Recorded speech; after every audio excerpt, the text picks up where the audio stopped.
Audio Jungle.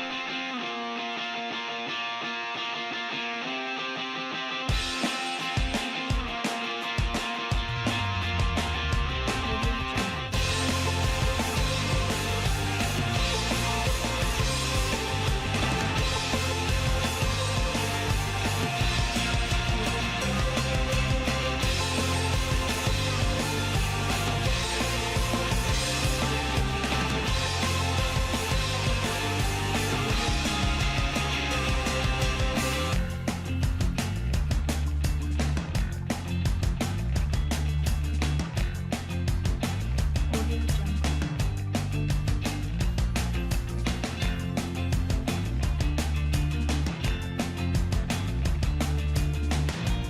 Audio Jungle. औज़ुबिल्लाहिमिनश्शैतानिर्रजीम बिस्मिल्लाहिर्रहमानिर्रहीम अस्सलाम वालेकुम। बच्चों मैं उम्मीद कर रहा हूं कि आप सब लोग खैरियत से हैं और आप सबको वेलकम एक मर्तबा फिर मोहम्मद साकिब कुरैशी इस चैनल पर। इस स्टूडेंट्स हमने एमडी कैट और ई कैट 2022 सेशन का बाकायदा आगाज कर दिया है। फिजिकल क्लासेस भी हो रही हैं, ऑनलाइन क्लासेस भी हो रही हैं और हमने अपनी फिजिकल और ऑनलाइन क्लासेस में जो टॉपिक डिस्कस किया था वो मूल और एवोगैड्रोस नंबर था। ऑनलाइन क्लासेस बेटा जूम ऐप के जरिए हो रही हैं और फिजिकल क्लासेस की डिटेल्स अगर आप जानना चाहते हैं तो स्क्रीन पर दिए हुए नंबर पर राब्ता करके आप तमाम डिटेल्स हासिल कर सकते हैं। आज के इस वीडियो लेक्चर में हम उस पर्टिकुलर टॉपिक में जो एमसीक्यूज हैं उनको डिस्कस करने जा रहे हैं। तो हमने टॉपिक पढ़ा बेटा concept of mole and Avogadro number और अब हमारे पास कुछ कैलकुलेशन के सवालात मौजूद है। पहला सवाल है हमारे पास, number of moles present in 0.6 gram of silica. अब सिलिका क्या चीज होती है सर? सिलिका होता है हमारे पास SiO2। क्या होता है सिलिका? SiO2। Si का मास है 28 और O का मास है 16। तो O2 का ना मैंने सिलिका में, तो ये 32 हो जाएगा बेटा। 32 में अगर आप 28 प्लस करेंगे तो आपके पास आंसर आएगा 60। अब मोल्स का फॉर्मूला क्या होता है सर? मोल्स का फॉर्मूला होता है mass in gram divided by molecular mass. Mass in gram हो गया 0.6 और मॉलिक्यूलर मास आ रहा है 60। अगर बेटा ऊपर 60 होता और नीचे 60 होता तो आंसर आता 1। अगर ऊपर 6 होता और नीचे 60 होता तो आंसर आता 0.1। ऊपर 0.6 है और नीचे 60 है तो आंसर आया हमारे पास 0.01, यानी ए इज द राइट आंसर। अगला सवाल है, volume occupied by 4.4 gram of carbon dioxide. याद हो बच्चों, तो आज ही की क्लास में ये बात आपको मैंने बताई कि एसटीपी का मतलब होता है स्टैंडर्ड टेम्परेचर एंड प्रेशर, और उसमें हमारे पास जो एक मोल है गैस वो 22.4 डीएम क्यूब लेती है। अब कार्बन डाइऑक्साइड का अगर मास कैलकुलेट करें तो बेटा 44 आता है। कितना आता है? 44। कैसे? कार्बन का 12 है, एक ऑक्सीजन का 16 है, दो का 32 हो गया, तो ये बन जाता है 44। तो अगर ये 44 ग्राम होता तो आंसर आता बेटा 22.4। ये 44 नहीं है, 4.4 है। अगर ये 44 नहीं है, 4.4 है, तो यहां पर भी क्या हो जाएगा? 2.24 हो जाएगा। तो ऑप्शन ए सही जवाब हो गया। देख रहे हो किस तरह ट्रिक के जरिए आपको सॉल्व करना होता है। नेक्स्ट आता है, which one is the molar volume of a gas at STP. 1 मोल के लिए इनमें से कौन सा सही है? तो वही वाला कॉन्सेप्ट यहां पर रिपीट हो रहा है कि सर 22.4 डीएम क्यूब, यानी option B is the right answer. अगला सवाल आता है, number of H ion when 0.1 mole of sulphuric acid is completely ionise in water. इसका बेटा मैं सॉल्यूशन कैलकुलेशन आपको दिखाता हूं ताकि उससे हम ठीक तरीके से सवाल को समझ सकें। हम इस वक्त क्वेश्चन नंबर 15 पर थे। देखो H2SO4 हमारे पास क्या होता है? सल्फ्यूरिक एसिड होता है। ये किसमें ब्रेक होगा? H में और SO4 में। एसिड है ना, एसिड H में ब्रेक होता है, लेकिन यहां देख रहे हो कि H2 थे तो यहां आपने बैलेंस करने के लिए 2 लगाया। अगर इसकी कंसेंट्रेशन 0.1 है तो इसकी कितनी हो जाएगी? 2 मल्टीप्लाई बाय 0.1। तो आपके पास जो नंबर ऑफ मोल्स आ गए वो 0.2 आ गए, और एवोगैड्रो नंबर तो फिक्स होता है ना 6.0 टू एक्सपोनेंट 23। अब जब ऑप्शंस आपने देखे थे तो वो एक्सपोनेंट 22 में थे। इस 0.2 को अगर मैं 2 एक्सपोनेंट -1 लिखूं तब भी हमें कोई एतराज तो नहीं होगा, क्योंकि एक्सपोनेंशियल नोटेशन में तो हम करते हैं ऐसा। एक्सपोनेंट -1 और एक्सपोनेंट 23, तो कितना बच जाएगा? एक्सपोनेंट 22। तो जो करेक्ट ऑप्शन हमें मिला क्वेश्चन नंबर 15 के लिए वो ऑप्शन आ गया हमारे पास, option number D 2 multiply by 6.02 exponent 22। अगला सवाल है, how many electrons have to be remove to ionise 1 exponent -6 moles of neon atom to neon ion in neon advertising tube. अब बच्चे कहते हैं सर ये तो कोई आउट ऑफ सिलेबस सवाल आ गया, ये तो हमारे कोर्स में मौजूद नहीं है। बेटा जहन में लाओ कि आपके पास नंबर ऑफ मॉलिक्यूल का फॉर्मूला है ना, क्या होता है नंबर ऑफ मॉलिक्यूल का formula? Moles multiply by Avogadro number. Mole दिए हुए हैं आपको, एवोगैड्रो नंबर आपको याद होता है, तो इनमें से कौन सा ऑप्शन है जो mole multiply by Avogadro number पर आता है? Sir option number C. तो ऑप्शन सी राइट आंसर हो गया इसका। मैं आपको यहां पर ना सिर्फ एमसीक्यू समझा रहा हूं बल्कि उनकी अप्रोच भी बता रहा हूं, और हम अपनी जूम और फिजिकल क्लासेस में भी इनको डिस्कस कर रहे होते हैं। When 0.5 moles of Al2SO4 thrice are dissolved in water, the total number of particles produced। अब फिर यहां पर बेटा मैं आपको इसके सॉल्यूशन की तरफ लेकर जाता हूं, चूंकि इसमें मुझे आपको इक्वेशन दिखानी है। क्वेश्चन नंबर 17 की हम बात कर रहे थे। Al2SO4 को जब हम ब्रेक करते हैं तो 2 एल्यूमिनियम और 3 SO4 में ब्रेक होगा। इसका मतलब टोटल जो मोल प्रोड्यूस हो रहे हैं वो कितने प्रोड्यूस हो रहे हैं? 5। अगर एक मोल ये है तो उससे कितने बनते हैं बेटा? 5 बनते हैं। सवाल पूछा गया 0.5 से कितने बनेंगे, तो अगर 1 से 5 बनते हैं तो 2 से 10 हो जाते हैं, मतलब आपने मल्टीप्लाई कर दिया। तो 0.5 से क्या हो जाएंगे? सर 5 का आधा कर दें, 2.5। अब आप 2.5 को एवोगैड्रो नंबर से मल्टीप्लाई करेंगे, यानी 2.5 मल्टीप्लाई बाय 6.02। तो जब इसको सॉल्व करते हैं तो इसका आंसर आ सकता है 1.5 एक्सपोनेंट 24, या फिर बेटा इसका आंसर आता है 15 एक्सपोनेंट 23। तो आप यहां पर ऑप्शन करेक्ट देख रहे होते हैं कि क्या करेक्ट ऑप्शन है। अक्सर इस तरह नोटेशन में हमें डिस्टर्ब करने की कोशिश की जाती है। फिर आते हैं सर नेक्स्ट क्वेश्चन पर। Question number 18, which of the following contain 1 mole of the striated particle. इनमें से किस में 1 मोल मौजूद है?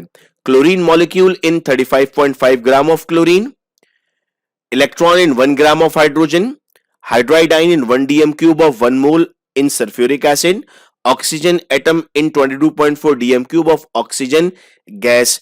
देखो क्लोरीन मॉलिक्यूल कह रहा है और मास दे रहा है 35.5। मॉलिक्यूल तो हमेशा डबल होते हैं ना, तो जब मॉलिक्यूल की बात कर रहा है, Cl2 की बात कर रहा है, तो यहां पर 71 होना चाहिए था। हाइड्राइड आइन इन H2SO4 ये 1 दिया हुआ है, वहां पर 2 होते हैं, वो भी हाफ हो गया, 1 मोल नहीं आ रहा आंसर।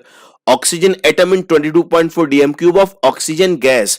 ऑक्सीजन गैस का मतलब O2 हो गया, ऑक्सीजन एटम का मतलब हो गया O हो गया, तो वो भी 1 मोल नहीं आ रहा। लेकिन electron in 1 gram of hydrogen gas, hydrogen gas में जो H होता है उसमें कितने इलेक्ट्रॉन होते हैं? एक ही इलेक्ट्रॉन होता है। मास भी कितना दिया हुआ है?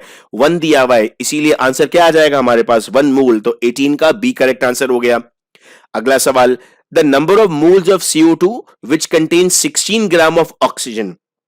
अब यहां पर सवाल आता है कि सर कार्बन डाइऑक्साइड में हमारे पास ऑक्सीजन होता है 32, यहां कितना दिया हुआ है? 16। 32 का आधा है बेटा, तो ये बन गया 0.5, यानी 19 का सी हमारे पास सही जवाब हो गया। The mass of 1 molecule of oxygen is. 1 molecule of oxygen का मास कितना है? सर 1 मॉलिक्यूल की आप बात कर रहे हैं, ऑक्सीजन एक का होता है 32, 16 तो 2 का कितना हो जाएगा? 32। Option B is the right answer. फिर आते हैं 21 पर। Amount of oxygen in gram which contain 1.5 exponent 22 molecules. आइए इसका भी सॉल्यूशन आपको दिखाता हूं मैं, चूंकि इसमें सॉल्यूशन मौजूद है हमारे पास। वैसे तो तमाम ही सवाल के सॉल्यूशन आप देख रहे हैं मौजूद हैं, लेकिन हम कैलकुलेशन वालों को यहां पर तफसील से देखने की बात करते हैं। Mole of oxygen is equal to, अब वैसे क्या होता था, पार्टिकल कैसे मालूम करते थे? मोल मल्टीप्लाई बाय एवोगैड्रो नंबर। लेकिन अब हम क्या कर रहे हैं, ये डिवाइड कर देंगे, चूंकि अब मोल आपको मालूम करने ना। गिवन पार्टिकल बेटा दिए हुए 1.5 एक्सपोनेंट 22 और एवोगैड्रो दिया हुआ है 6.02 एक्सपोनेंट 23। देखो जब कभी आपको इसको पावर सेम करनी होंगी, अगर कोई कैलकुलेशन में चाहता है कि पावर सेम कर दे, तो आप यहां से पॉइंट को मूव कर देंगे इस तरफ, क्योंकि पॉइंट जब वहां इस तरफ मूव होता है तो हमारे पास ऐड हो जाती है पावर। तो ये हो जाएगा 0.15 exponent 23 divided by 6.02 exponent 23। Exponent 23 से एक्सपोनेंट 23 कैंसिल हो जाएगा, आपके पास आंसर आएगा 0.025। अब ऑक्सीजन का मोलर मास कितना होता है? 32। आपको मल्टीप्लाई करना है 0.025 से। जब 32 बेटा मल्टीप्लाई होता है 0.025 से तो आंसर आता है हमारे पास 0.80।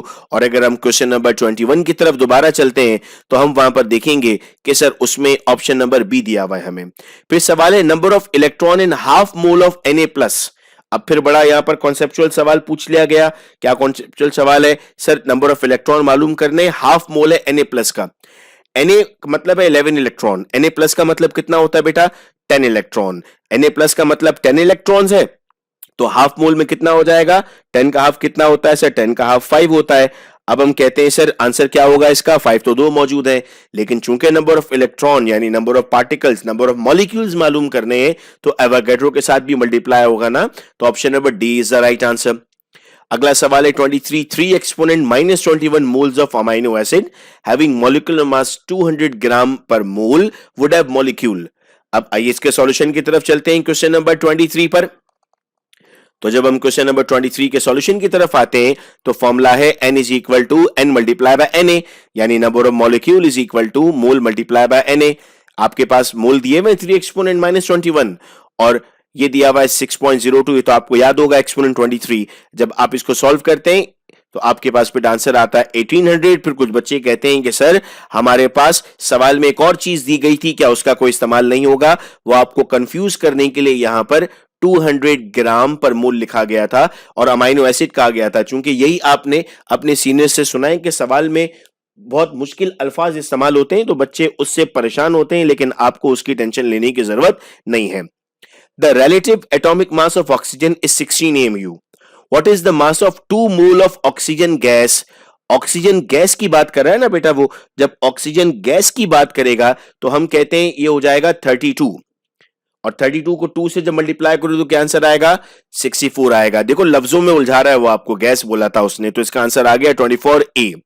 विच of the following has a maximum mass? इनमें से सबसे ज्यादा मास किसका है? तो बेटा हमें सबका मास फिर कैलकुलेट करना पड़ेगा, तब जाकर हम बता सकते हैं कि इनमें से सबसे ज्यादा मास किसका था। आइए कैलकुलेट करते हैं। तो हम कहते हैं sir mass of iodine is 25 ग्राम, ये तो मास दिया हुआ है उसने। मास ऑफ ऑक्सीजन आपको मोल दिए हुए, तो आपने कहा 25 मोल्स और 16 उसके मास से आपने मल्टीप्लाई किया तो 400 आंसर आया। फिर 25 मोल आपको दिए हुए थे वाटर के, 18 से आपने मल्टीप्लाई किया तो 450 आया। 18 चूंकि इसका मॉलिक्यूलर मास है और ये 25 दिया हुआ था, तो आयोडीन का 25 आया, ऑक्सीजन से 400 आया, वाटर से 450 आया और नाइट्रोजन से 25 आया। तो फिर क्या सही जवाब हो गया हमारे पास? तो फिर हमने कहा कि सर हमारे पास जो करेक्ट आंसर इस क्वेश्चन का बनता है वो वाटर से बन रहा था। तो हमने कहा सर क्वेश्चन नंबर 25 में 25 gram mole of water is containing more mass than any other of the quantity.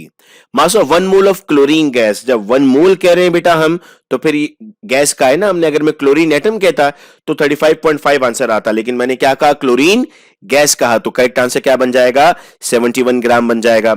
यहां तक सारी चीजें हमें क्लियर होती जा रही है। नेक्स्ट और लास्ट क्वेश्चन की तरफ चलते हैं। Which of the following is not true for a mole? इनमें से कौन सी बात मोल के लिए सही नहीं है? It is a counting unit, yes sir ये बात सही है। It is the gram atomic और gram formula mass of substance, sir ये बात भी सही है।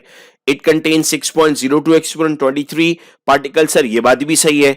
It contain different number of particle for different substance, ये तो नहीं सही नहीं है सर, क्योंकि हमने पढ़ा था कि अगर 1 मोल होगा तो चाहे किसी भी गैस का 1 मोल होगा उसका आंसर डिफर नहीं करेगा, नंबर ऑफ पार्टिकल सेम रहेंगे। तो जो करेक्ट आंसर आया हमारे पास इस सवाल का वो ऑप्शन नंबर डी था। तो बेटा जो पहला टॉपिक हमने पढ़ा था मोल एंड एवोगैड्रो नंबर, आज हमने उसके क्वेश्चंस को भी सॉल्व कर लिया।